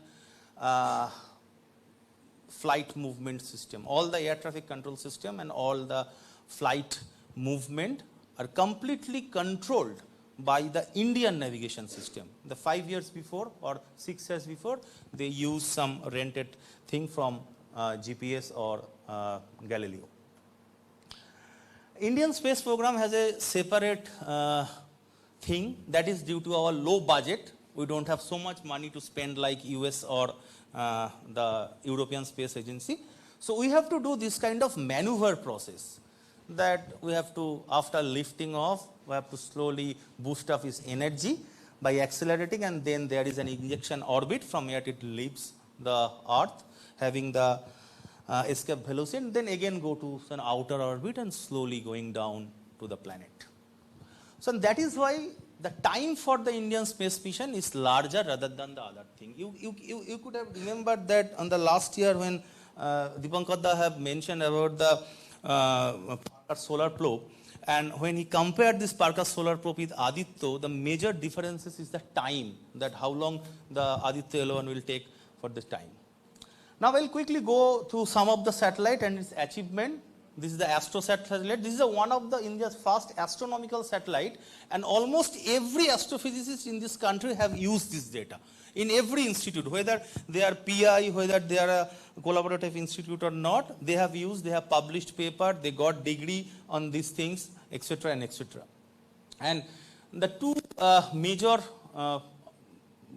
payload like LAXPC and CZT, what they have done, some very historical result they have detected that the ultraviolet light from the earliest galaxies, at the early age of science they have detected, and also they have detected several gamma ray bursts, near about 460, it is near about more than 500 gamma ray bursts they have detected.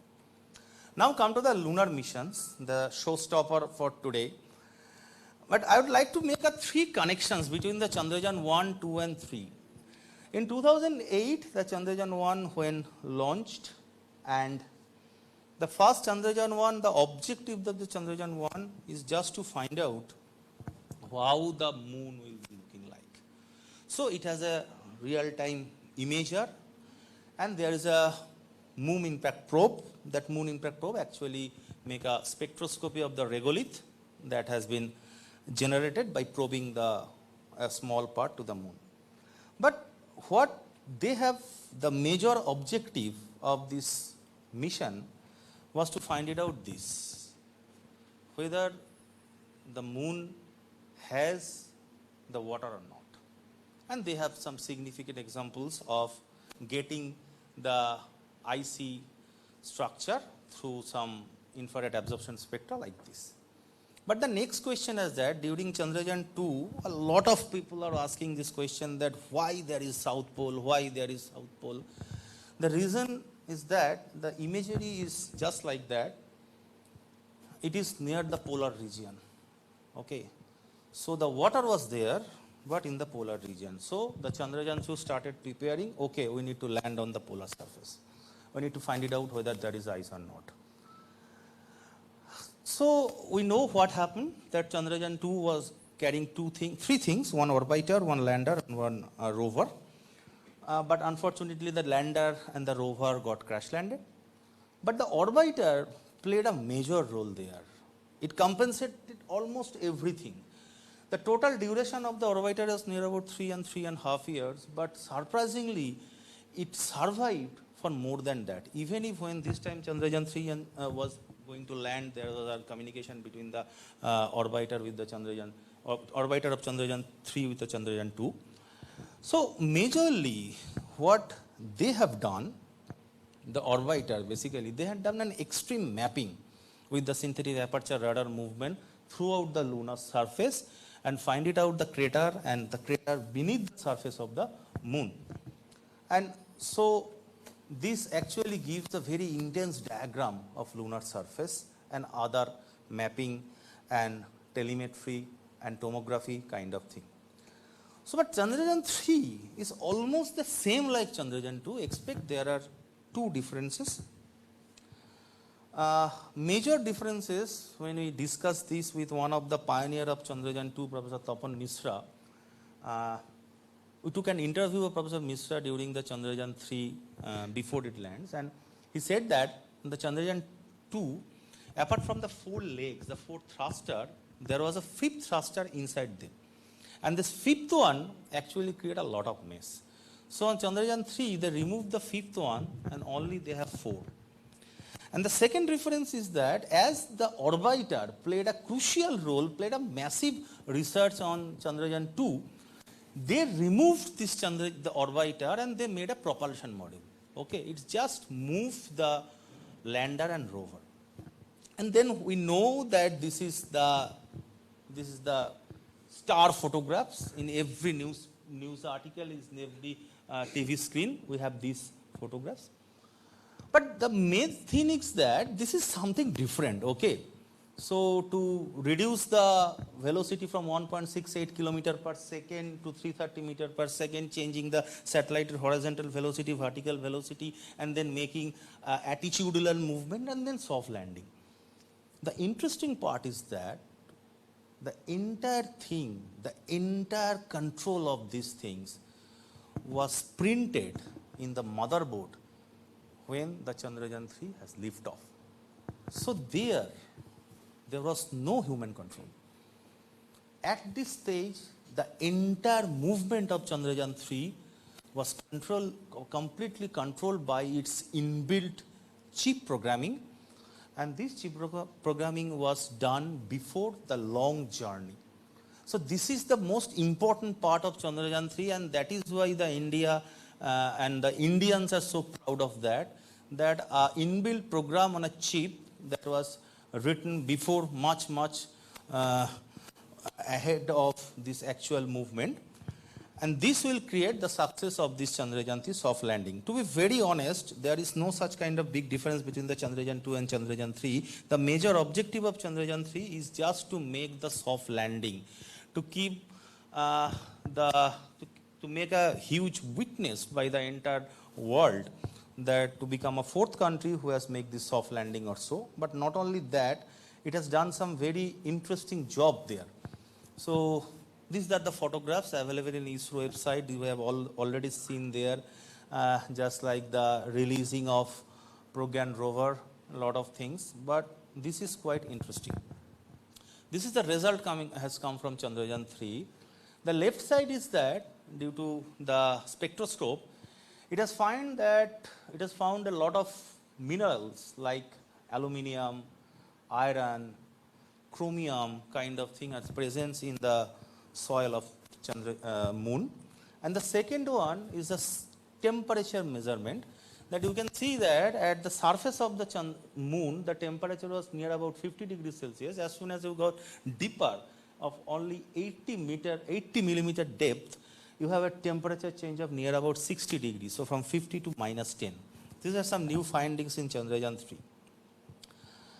Come to the MOM, but I will give you the key factor of the MOM, that the major objective of the Mars orbital mission is to find it out that whether it is an habitable planet and whether it has water or ice or whatever it is there. And they have found that at the polar end, okay, they have found the similar clouds that is generated from the evaporation of ice from the Martial surface. So this is the major objective that was successfully done by an orbiter, where they have taken a very close imagery and that recorded the presence of cloud and the convective system of water vapor kind of thing. Come to Aditya L1. I'm not going in detail about Aditya L1. These are very standard thing, and ISRO have now publishing their result of Aditya L1. A lot of results from the magnetometer, from the aspects, okay, solar wind particle experiment, from the SOLEX, they have already published. This result you can see in detail in the ISRO website. Some new missions upcoming, it is already passed, that ExpoSat this year on the 1st January for the X-ray polarimetric observation. ISRO developed this ExpoSat satellite. Now the most challenging part is the Venus orbiter mission, or Shukrojan. This is because of that the Venus atmosphere contains a lot of sulfuric acid, and also for the discovery of phosphine, in the early ages of universe, the claims of phosphine on Venus, it is also a very challenging job. Professor Ankon Das is here, and expert in the astrochemistry and astrobiology part. So this is the another thing with a deep imagery of NISAR using the synthetic aperture radar, the bilateral program of the LUPEX with India and Japan of the lunar mission, and the most interesting and exciting features of the Gaganyaan, where the manned mission. And right now the testing of the different engine like cryo, like liquid, like solid has been building up, and also just like for this capsule, okay, propulsion chamber at its soft landing through parachutes, this testing are going on. Apart from the space, there are 3 companions. They are just amalgamed with every space mission, like the Giant Meter Radio Telescope in Pune, like the 3.6 meter optical telescope in Nainital, and the Kodaikanal Solar Observatory. Now up to this, I will spend another 5-10 minutes just to give a brief opportunities that what kind of leading international facilities are available at the public domain. Now at the very beginning, when I have seen the lots of satellites around this, right now we have a lot of telescopes there. These telescopes, the data are completely free, okay? Because right now the policy of any big mission or any big space mission or ground mission is that after a certain time, all the data are free. And anyone who has a minimum computation knowledge can use this data, can do a proper research, and can publish a lot of good papers in reputed international journals. And in our institute, we are now developing such a facility of making some internship program, and also with the BSc and MSc students, who he or she can directly have the access of this data, can directly work with this data, and can publish paper. So one of them is the James Webb Space Telescope. The people are now submitting proposals for having the data of this. The second one is the ALMA. Professor Das is here. They have been long term using this ALMA data for radio observation for the study of interstellar medium and galaxies. And also there is a telescope called SOFIA. It is the stratospheric observatory for infrared astronomy. Probably in 2018, you guys visited the Sophia in Caltech, no? Okay, so this is another facility. Now, come to one thing that I will take just 2-3 minutes. This is an ISRO program called Student Satellites. This is an official advertisement in ISRO web page where people, students from graduations or post-graduation can directly involve in the Student Satellite program. Also, there are lots of space startups in India. They are working, and there is a very good place where you can see that. I think I skipped something. No, okay. So this is called the Space. It is nowadays a biggest platform for having all kinds of educational research and other opportunities. They have a lot of products there. You can explore this website, and they have these various facilities like Infinite Skies or something, and they have very well collaborations with ISRO and NASA. Finally, I believe that nowadays data science is now in Bengali there is a proverb called Shorbo Ghote Kathali Kola. So data science is now becoming this kind of attitude. In every science you will have a data science branch, and right now just like you have the AI and ML are the Anmol Ratan of everything. So the telescopes and the satellites, there is a huge scope of this data science facility, and now people are doing these data science computations using data collection, big data analysis, remote sensing, and through the prediction module using AI and ML, they are trying to have this visualization. Finally, I would just like to mention one thing, that under this institute, we have a separate dedicated lab. It's called the Space Technology and Atmospheric Research Laboratory. It has been built up with the collaboration with Physical Research Laboratory and IIT Indore. And right now, we have a facility of doing a lot of space and atmospheric research. A lot of instruments are running there for real time, and we are looking for manpower for analyzing this data. The data quality is huge, and every day the data is being piling up. We are just looking at it and searching for some people. Same like what I mentioned about the telescope part. Dr. Das is here. He has a lot of manpower doing this research. So this is a very unique platform to express this thought process that in space science you can have everything at your laptop, at your desk. You need not have to go for a bigger institute. You need not have to have the direct access of this instrument. Every data, everything is public for analysis. And we are right now, this space science opportunity, if we found as a researcher, ISS is here to assist you for in all aspects. One last moment, that presently Vishwajit is here, Aditya is here. We have built up a largest telescope in the city, the optical telescope of 14.3 inch. Vishwajit and Aditya have built it up from the scratch. If you can see their video and the photographs, you will find it out. It is just a making of a building kind of thing, by structuring, coloring, putting, everything is there. So very soon it will be it will be publicly available for observation and so on, and we will publicize these things for the students who can go there, visit this telescope. They can take photographs, can do some science regarding the photometry and spectrometry, and make some reports in their MSc or BSc internship program. So thank you for your patience.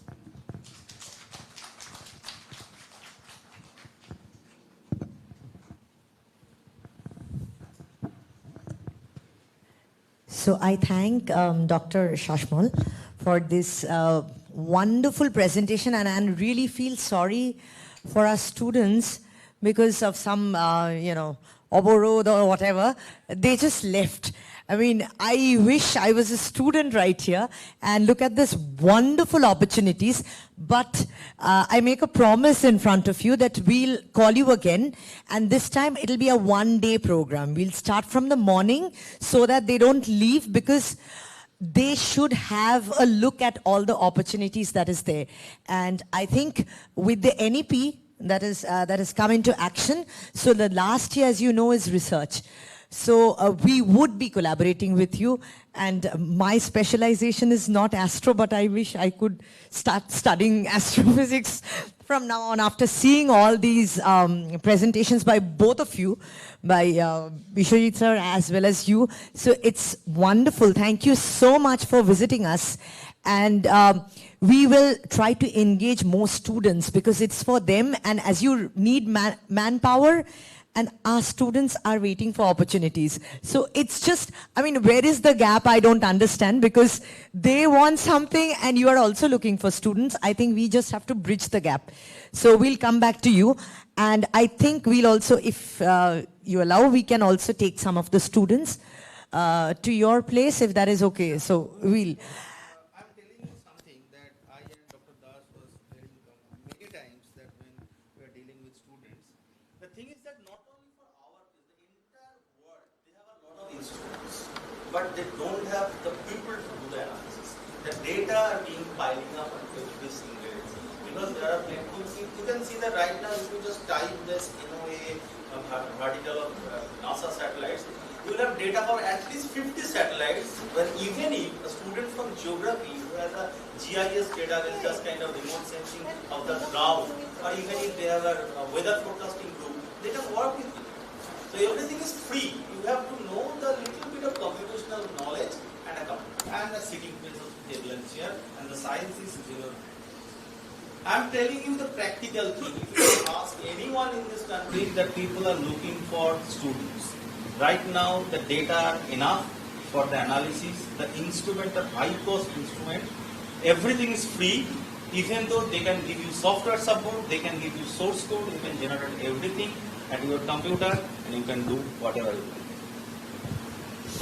Yes, we do understand that. So I think what we plan to do, like that just came to my mind just now, that is we'll have a workshop. Because I think more than anything, if they do something hands-on, what you're saying, if they really get a feel of it, that they just need a laptop, a sitting space, and then the world or the spaces at their disposal, then I think that will really work. And that is what we want. So we'll call you back again. So that is what we can say, because right now, I think you have ignited our curiosity. So yes, with that, thank you so much. The success of the National Space Day, because this is not only to celebrate the Chandrayaan-3 landing. The government of India and the Department of Space initiated these things just to motivate young students in the college. The UGC circular that was arrived just yesterday or day before yesterday, just to initiate these things, that students from college university must come into the space. That is the mandate actually. Actually, the problem is it came a little bit last minute, because otherwise we could have gathered more students. So that's the unfortunate thing, but it's okay. As you said, it's just the beginning. Now we have an idea, so we will properly organize it and bring the students, and I'm sure they'll... Over the year program, because you can see that in the next few years, just like the Gaganyaan mission I am telling you, even though the chemistry people, the biology people, the microbiology people, the biochemistry people can also involve there. Okay, so this is just like it is not an astrophysics, but it is an astroscience. Even though not only science, the astrogeography is there, the astro remote sensing is there, the astro GIS is there, GRSS is there, so everything is there in the space. Okay, thank you. Called our electronic science department too, but Okay, I think there is, I completely agree with Madam, because we are also skeptical that we could reach there, luckily, because from the last 15 years the situation is not right, not healthy in terms of the traffic, or anytime anything can be happening at any time. So when I guess, I hope when the situation is improved, then you can Exactly. think about a workshop where we can have a student. Although we don't have the students, but we have faculties from various departments. So chemistry is here, mathematics is here, even law is here, electronics and communication is here. So we have the faculties. I think the message will go. And one of our students, he's raised the hand. I think he wants to ask you something. Please.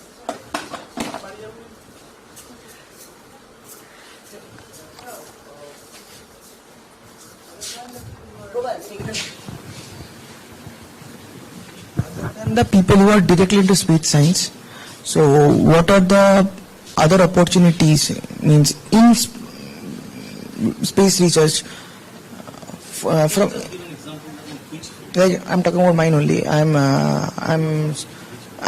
from physics department. I'm a PhD scholar here, so I'm working on theory, quantum entanglement theory. So what's the use of this thing over there? Think about the theoretical astrophysics aspect. Okay.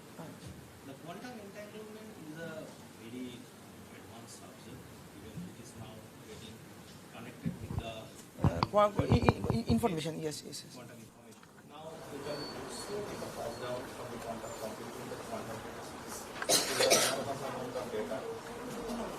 I'm talking about not data analysis, like formalism development or something like that. Yeah, you can develop some sort of some module mentioning big data or mentioning the theoretical perspective of cosmological ground. Yes, of course, particle. What is the problem in the cosmological part? Because as I'm from the field of hardcore data analysis, I eat data a lot. Okay? So whenever I have data, we discuss that. But the theoreticians, now what is going on 10 years before or 15 years before? Okay, just imagine that also. So yes, so right now the theoretician is also looking for a change. Just for an example, if in the 10 years, 15 years before, you have theoretical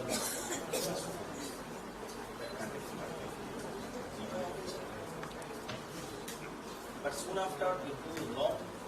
Right now with the theory, they are now looking for some project satellite systems. They are looking prove the theory, not only the prove the theory, to validate the theory. Actually, suddenly you are developing a theory, but at some point of time you need a validation. Unless suddenly you don't have an instrument, how can you validate it? So whenever there is a system, even if you are developing a theory, what is my interpretation to this theoretical part that you need to have an operation.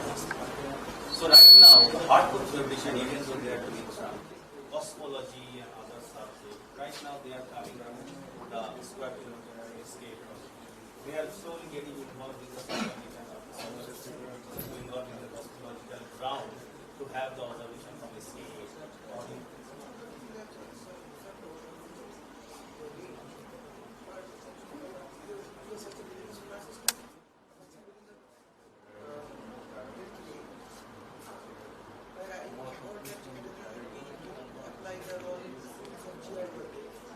No, not exactly.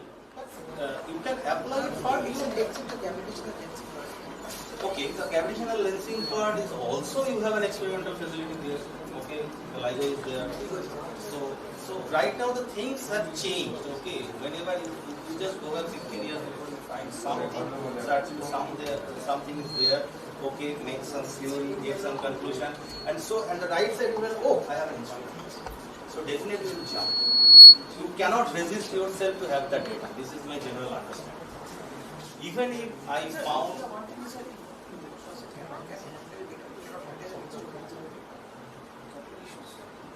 are plenty of persons who are only actually handling the instruments and data, they are not.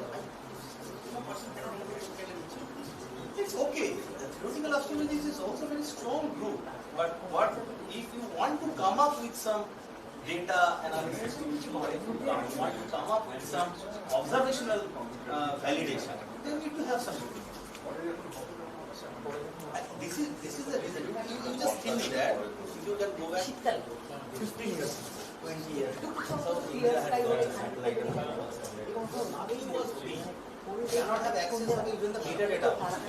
And nowadays, metadata means the data, the essence of the data. Okay, the huge data can be converted into a single chip. That is called the metadata. So even if you right now looking at the problems, the large scale problems, they have they are now so I strongly believe because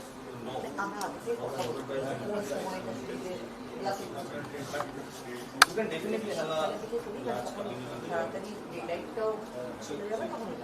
They are thought process.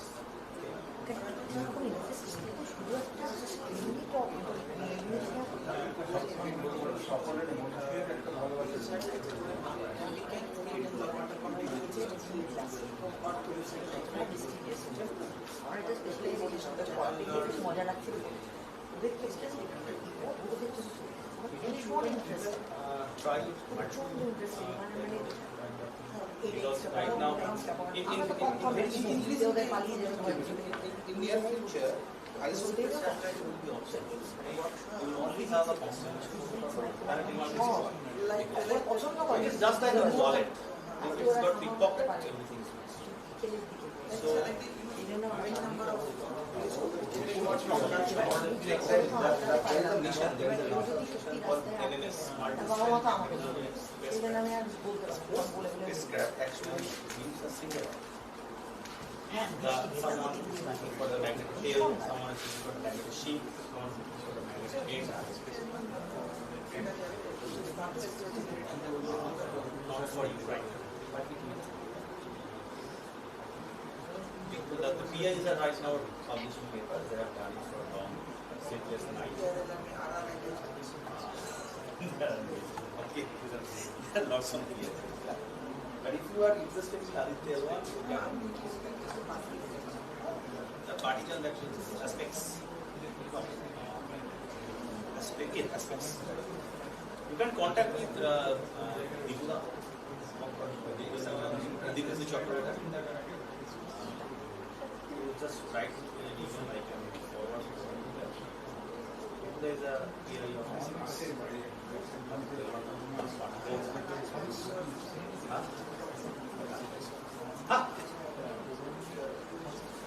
I know I don't understand. So you know about Gautam.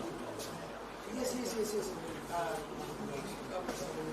He used to come. He has the same era of This quantum computing, but right now he is also looking for the observation point. Yeah, he went to Marcel Grossman. Yes, actually, his Marcel Grossman, everything was. He's a really good friend of. He's working good. Very soon we will work with Russian. Everyone has a function.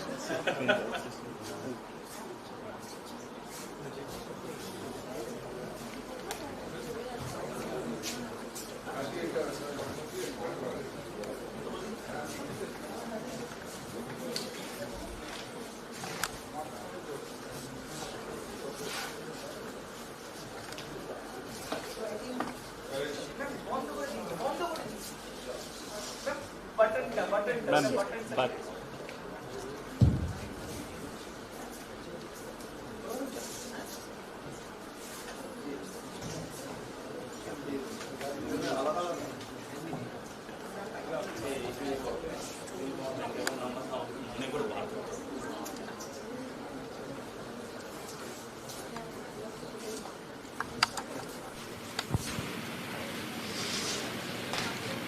So we were just waiting for VC sir, but I think he'll not be available. He's busy in an interview. At least he wanted to be present in the valedictory session, but I think he's not available. Otherwise, he would have come. So we are more or less done. So I don't think there's much to see with the telescope, but as we said that we'll have a workshop very soon. So I think we'll invite them to come back with a telescope, and then the students can actually see, because the students are missing. Only a few students are here. So we take this opportunity to thank everyone who has come, and I will request Professor Malamitro to deliver the vote of thanks, followed by the felicitation. We kept the felicitation on hold because we were waiting for Vishi sir, because he wanted to felicitate, but unfortunately I don't think he can make it. I'll just give him a quick call. In the meanwhile, I'll request Professor Malamitro, Dean Sciences, to deliver the vote of thanks.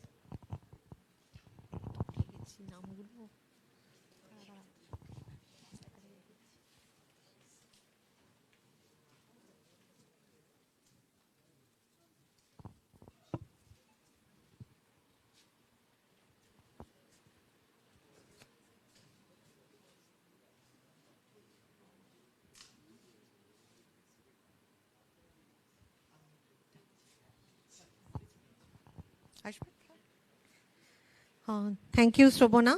And I would like to first of all thank the Institute of Astronomy, Space and Earth Science, SES, for collaborating with our sister Nibayat University, the Department of Physics, for this celebration of National Space Day 2024. This is the first one.